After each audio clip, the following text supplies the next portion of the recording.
ورحمة الله وبركاته. ربيع عد مالين ونكسن.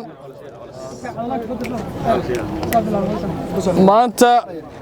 وحان إذا كوني مد حلبانا ذي نقارنك قبناتوريه قبلك إنان إذن ديرجلينو إذن مهد علينو سيدا ونكسن وعد سكوح القامتين وعد ولد الرتين نمكي قواريتها أي على الشباب. 15 sano ee u dambeysay magaaladan iyo eerideeda ay ka talinayeen wadooyin uma sameyn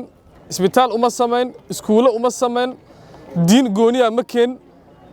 waxay la yimaadeen fidno iyo dhibaato soo muxuu ahay muddo dheer soo socotay ilaahay mahadiis waxa ah inaad maartay garawsateen isxil qaamteen dadaasheen iska bixiseen nimankan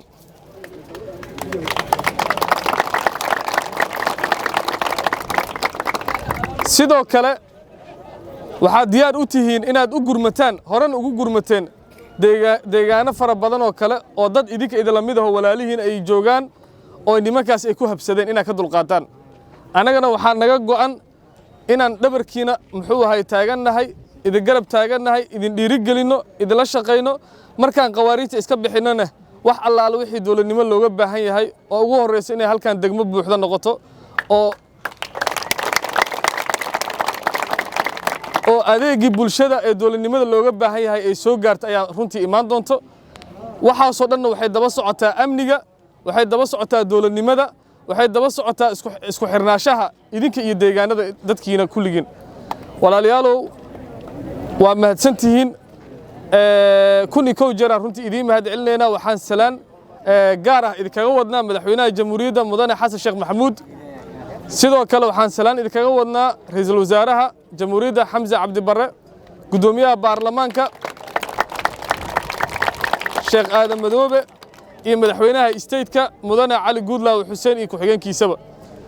intaas waxay idinku soo maaragtay noo soo dhiibeen hambalyo salaan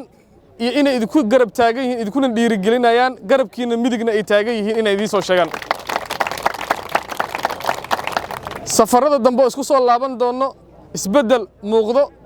oo dhinacyada aad tabaysaan ah wax badan oo kamid ayagoo ka hirgaleen ayaa halkan ku soo laaban doonaa aad iyo aad u mahadsantihiin soo dhaweyntiina waana idinkaga mahad celinayaa aad iyo aad u mahadsantihiin salaamu calaykum waraxmatullahi wabarakatuh